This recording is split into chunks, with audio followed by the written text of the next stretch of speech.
Welcome back. All right, so I want to talk about the East. We are a week away from the playoffs starting. 1 week from now, all the matchups will be known for sure. We have a good idea of who's going to finish where, but we'll know for sure, right, on the weekend. I'll get all my previews out of the way.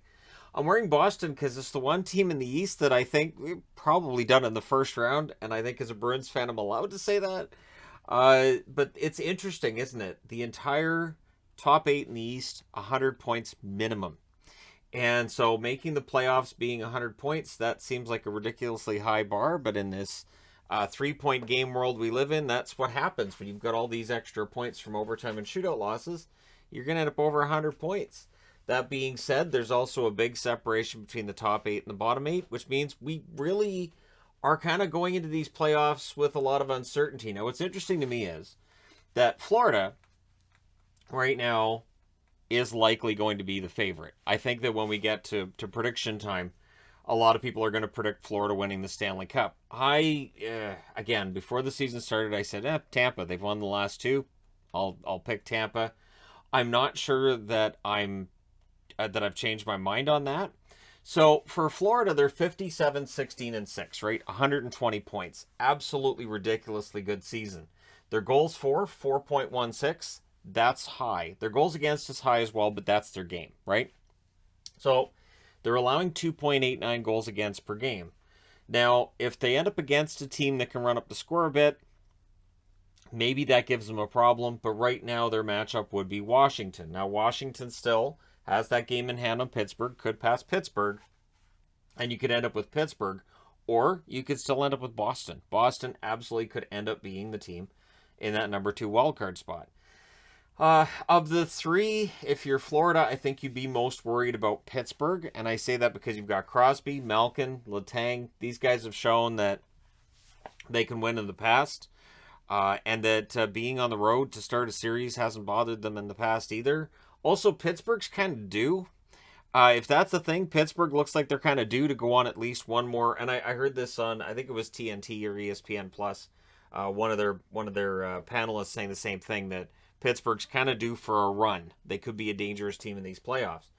But when you look at the special teams number 2, like Florida's excellent, 24.2% on the power play. They are the only team in the top 8 in the East who has a penalty kill below 81%.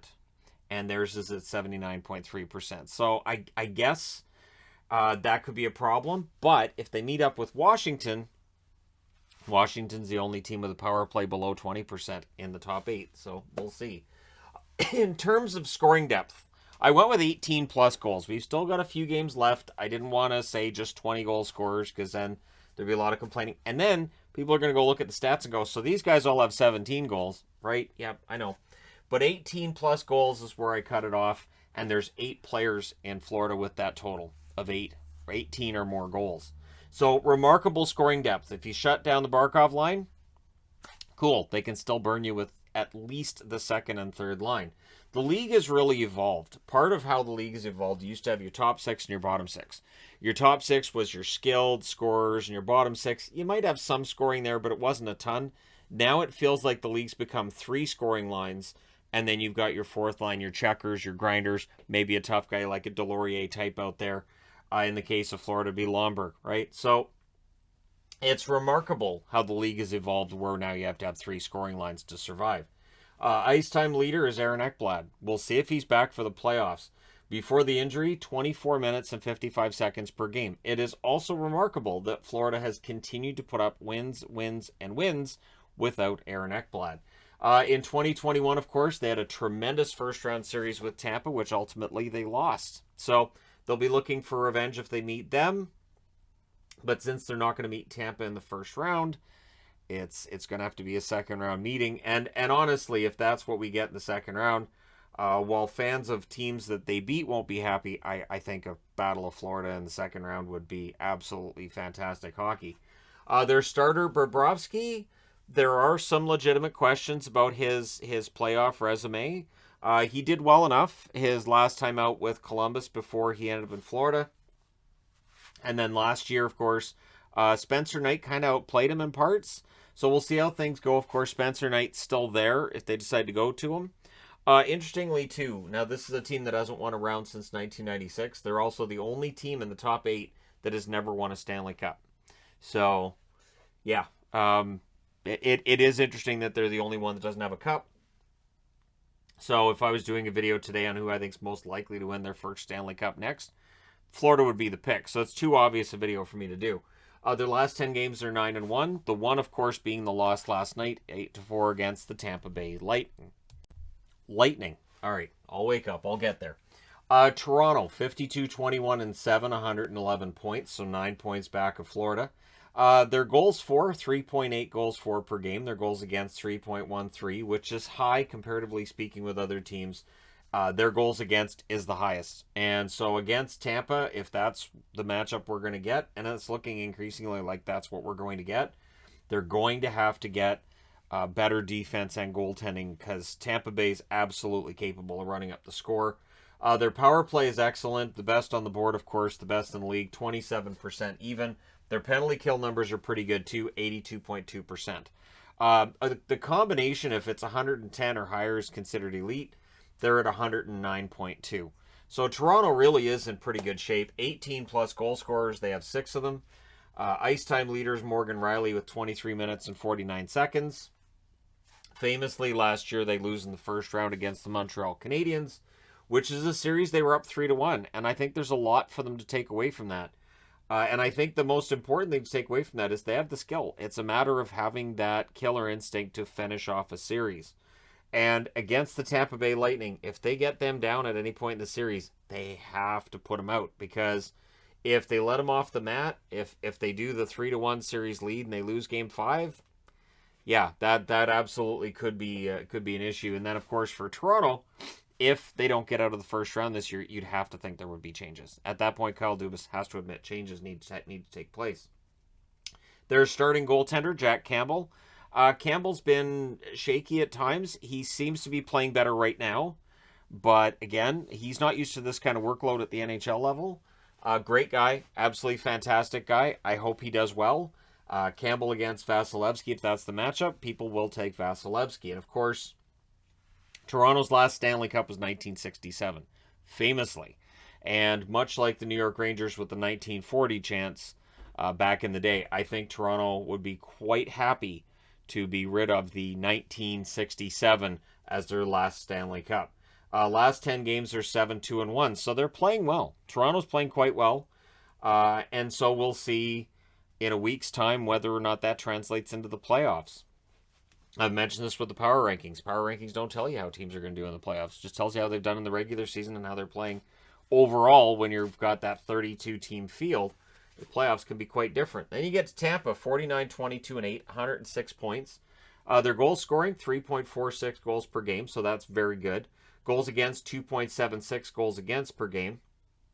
A series between Toronto and Tampa could end up being a 5-4, 6-5, 7-6 kind of series. Really an 80s throwback. The power play for Tampa, 23.3%. Their penalty kill, 81.2%. 18 plus goal scorers. Tampa Bay has 6. They have the depth. I wanted to say, too, with Toronto, I'll throw this in. Their depth is underrated.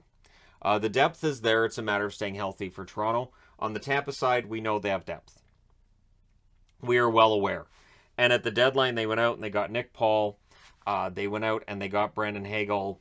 Absolutely ridiculous that they've added. Their ice time leader, of course, is Hedman at 25 minutes and 10 seconds. One of the best defensemen in the NHL right now. Arguably maybe the best. Although, again, you'd have Cale Makar and Roman Josi comparisons out there. They, of course, won the Cup last year and the year before. Tampa Bay now trying to show over an 82-game schedule. And beyond that, they still have the energy to make it work in the playoffs. And so, yeah, Toronto, a team that's not very physical. It might be hard for them to wear Tampa down. Your starter for the Tampa Bay Lightning, of course, is Vasilevsky. Vasilevsky's fantastic, arguably the best goalie in the league. So, you've got Hedman, arguably the best defenseman, depending on your point of view. Vasilevsky, best goaltender, and Stamkos, maybe about to put up his first ever 100-point season in the NHL. So some pretty substantial star power with Tampa, and they're hard to shut down. And they're rounding back into form. They're 6-3-1 in their last 10, but they've won 3 in a row and over some pretty good teams. So with resounding victories over teams like Florida and Toronto. The Lightning are showing that they're ready, and it's playoff time. Then you go to the Metro. You've got Carolina leading the way, 52-28-10 for 112 points. So they're in pretty good shape. Of course, they've got a matchup with the Rangers coming up too. That could clinch the division for them. Their goals for per game, 3.34. Their goals against, 2.43. So Carolina, the Rangers, both two of the better teams in the league at keeping the puck out of their net. Power play, 22.5% for Carolina. Their penalty kill, 87.8%. Their combined number is 110.3. So again, that tells you their special teams are elite. Carolina, I know that they're concerned because they do take penalties.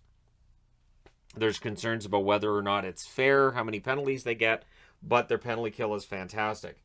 18-plus goal scorers, they have 5. That being said, I don't look at their depth and see any issues there with Carolina. I think their depth's pretty darn good. Ice time leader is Jacob Slavin with 23 minutes and 30 seconds per game. And of course, last year they lost in round 2 against Tampa. Tampa had quite the run, going through Florida and then Carolina and then the Islanders. And of course, the Islanders were playing fantastic hockey, so they had a tough road. And then, of course, in the final, they played against Montreal, who, while they overwhelmed Montreal, Montreal showed they had some spirit in that series too. So Carolina will be looking to overcome last year's second-round loss and knock out Tampa. If they knock out Tampa, that means they've reached the conference final. They'll be very, very happy with that. Now, where it gets dicey for Carolina is Freddie Anderson should be their starter. Will he be ready? We'll know at some point this week whether or not he'll be ready for the playoffs, right? Their last Stanley Cup was their only Stanley Cup. That was in 2006. And Carolina's a team that absolutely is capable of going on a run. I would not be surprised if they're the team to come out of that division. They're 7-3 in their last 10. They've won 4 in a row. They're doing pretty well. But so are the Rangers, 51-22-6, 108 points. Their goals for per game, 3.05, so at the lower end on this board. In fact, it's the lowest number of the top 8. Their goals against, 2.46, so slightly higher than Carolina's. Their power play, 26.2%. Their penalty kill, 82% even. Their special teams numbers are very similar to Toronto's, just like their win-loss record is very similar to Toronto's. So we'll see how things go for the Rangers. And it's interesting because Toronto and the Rangers play a very different style of hockey, as evidenced by Toronto scoring 3/4 of a goal more per game than the Rangers. But yeah, their numbers end up being very similar with the special teams and the overall record. Now, 18-plus goal scorers, the Rangers have 4, and I do have some concerns about scoring depth when it comes to the Rangers. That being said, Lafreniere is coming into his own. He's starting to really show that top 6 potential on a regular basis, which is what they've been looking for. Kakko should be back for the playoffs. I think he's capable of producing in the playoffs as well. So, while they have the fewest number of 18-plus goal scorers, tied with Washington, I don't think it's that bad, but they are going to rely on Shesterkin a lot here. Their ice time leader is Fox with 23 minutes and 58 seconds. Of course, last year, the Rangers did not make the playoffs. And I said last year, and I'll say it again here, they were a darn good team last year, too. They didn't make the playoffs because they were in the Eastern Division, not because they weren't good. Your starter, of course, will be Shesterkin. He is arguably the best goaltender. I say arguably because Vasilevsky will get the most votes for best goalie overall, but best goaltender this year, I would say there's very few who would not say it's Shesterkin. Their last Stanley Cup, of course, 1994, which was their first since 1940, which means that since 1940, not very much in the way of Stanley Cup championships for the New York Rangers. Their last 10 games, they're 7-2-1. So the New York Rangers are playing well, getting ready for the playoffs. And this is the interesting thing is there's only 2 teams on the board that have less than 6 wins over their last 10 games. So I totally understand why fans are excited about the playoffs and very optimistic about their team. If it's almost any of the 8 teams on the board, you can point to their last 10 games and say they're getting ready for the playoffs. Then you have Pittsburgh. They had a disappointing loss yesterday against Philadelphia Flyers. They're 45-24-11, 101 points. I don't get the feeling they're overly concerned with where they finish in the playoff hunt. I don't get the feeling that they're overly concerned with that, but we'll see where they finish, right? Their goals for per game, 3.29. Goals against per game, 2.68. Their power play percentage, 20.8%. Their penalty kill, 85.7%. So their power play is very good when they have Crosby. And so as long as Crosby stays healthy, That 20.8% actually underrepresents how well they play on the power play with Crosby in the lineup. But if anything were to happen there, all bets might be off. Their 18-plus goal scorers, they got a few. They've got 7. So really, the scoring depth for Pittsburgh is great. However, the argument can be made of Crosby creating some of that goal scoring, and that if something happened to Crosby, again, it would not only hurt their power play, but it would hurt some of those 18-plus goal players. That being said, if he stays healthy, I don't think there's anything to be worried about. Ice time leader is Letang, 25 minutes and 47 seconds. Remarkable that he stayed healthy this year. It's one of those stories that really I haven't heard a lot of talk about. I've talked about Letang's having one of the best seasons in his career, and he is. He honestly is. I don't know that it's going to result in even consideration for the Norris, because we have Yossi, we have Makar, we have Hedman having absolutely fantastic seasons, but Letang's is not to be overlooked. Their starter, this is where it gets dicey, Tristan Jarry. So Jarry had a really rough playoffs last year, so not the end of the world. Marc-Andre Fleury had some rough playoffs for Pittsburgh. They still won cups years after that. But Jarry's been injured. And now I don't think that, while DeSmith's played well, I don't think that we look at DeSmith and say that's the starting goalie in the playoffs. Those starting goaltenders in the playoffs have surprised us before. They need Jarry healthy, and they need to be sure that he's capable of holding his own with Shesterkin, and that they're able to get enough goals in that series to end up winning it, if this is who they end up playing, right? Their last Stanley Cup was 2017, which seems like it was really recent, but now we're up to that was 5 years ago. And so again, it feels like this team's overdue for a run. They haven't got out of the first round in a while. They lost in the first round last year against the Islanders. The year before, they lost the play-in round against Montreal. 2019, it was a loss in the first round again against the Islanders. The good news for them, Montreal and the Islanders aren't in the playoffs, so they don't have to play them. But the bad news is they're 4-5-1 over their last 10.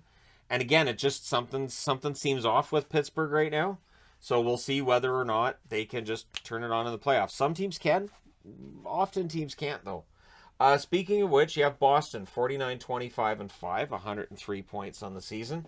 Goals for per game, 3.06, so just a smidge above the New York Rangers there. Goals against, 2.67, which is just a little bit below Pittsburgh. Their power play, 20.8%. Penalty kill, 81.5%. 18-plus goal scorers, they have 5. I do have concerns about their scoring depth. That being said, there have been times over the last month and a half where they've had 3 scoring lines going at the same time. And it looked effortless for a very short period there, and I thought, hey, Boston might be really dangerous. And it petered out when you saw Lindholm and Pasternak get injured, which tells you maybe depth is going to be an issue. Their ice time leader is Charlie McAvoy with 24 minutes and 41 seconds on average. The starter, I have Swayman on the board. It could be Ullmark. Bruce Cassidy's not tipping his hand, saying it could be either. So I think it'll be Swayman, but it could be Ullmark. And that's part of the problem with Boston. They don't have a goaltender that's really grabbed the crease. Like, Swayman was the better goalie until about 6 weeks ago. Ullmark's numbers have been better during this 6-week period. But overall, I still would probably go with Swayman in Game 1. We'll see. Their last Stanley Cup, of course, infamously 2011, or famously 2011, depending on your point of view. But yeah, that was their last Stanley Cup, and that was the first one they'd had since the 70s. So Boston's not a wash in Stanley Cups either. Their last 10 games, they're 5-5. So while there are complaints by many that Boston's favored by the league, it doesn't generally lead to favorable results for them in a Stanley Cup final.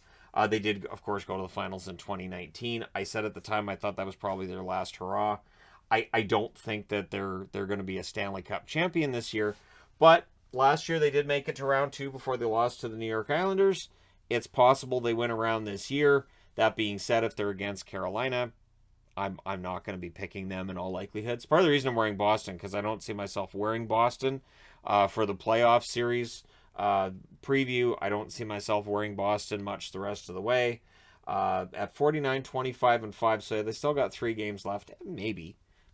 But those reviews, they're so stuffed. There's so many teams. I probably won't be wearing Boston for those reviews.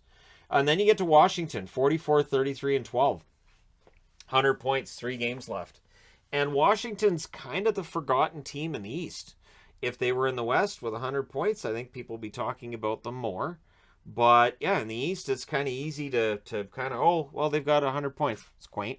44-33-12 is the record on the season. And yeah, 44. No, that's not it. That's not right. All right, I'll go ahead and change that.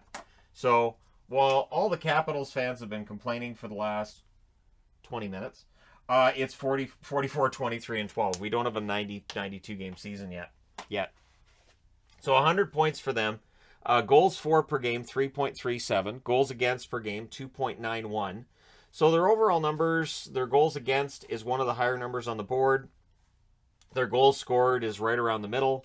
Power plays, 19.5%. Penalty kill, 81.9%, which is around 100. But every team on the board is over 100. So something has to give in the playoffs. 18-plus goal scorers, they have 4. And I do have some concerns about scoring depth when it comes to the Washington Capitals. If Mantha stays healthy, that absolutely helps a lot, though. Their ice time, Karlsson is the leader, 23 minutes and 48 seconds on average. And while I mentioned that Letang doesn't get the attention, Karlsson's not getting a lot of attention either.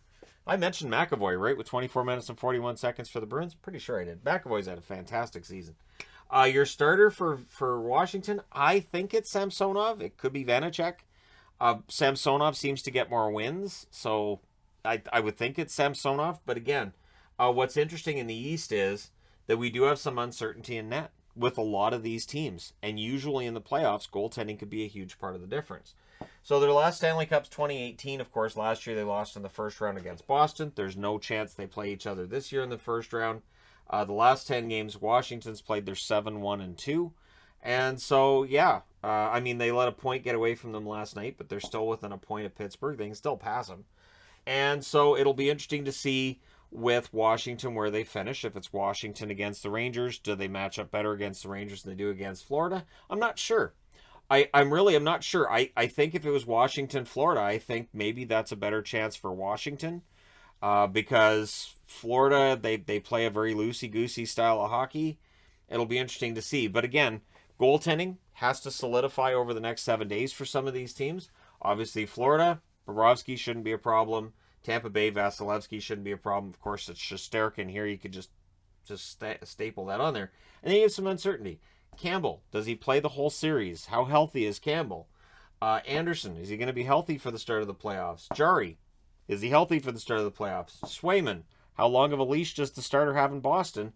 And is it Samsonov or is it Vanacek? So while we have all these points, there are still some questions to be asked, and there are still some parts of these teams that may not look quite as great as necessarily the points do. But absolutely remarkable season in the East. And here's to hoping that next year, well, this is remarkable that next year we see at least some tension. At the halfway mark of the season, we already knew which 8 teams were making it, and it just feels like that's wrong. But let me know your thoughts in the comment section below, as always. Don't forget to hit like and subscribe if you're browsing your way through, you just happen upon this video. And I think part of the reason we're hearing a lot about play-ins and how they should expand the playoffs, I think the East is a big part of it because there really hasn't been any tension about who is or isn't making the playoffs.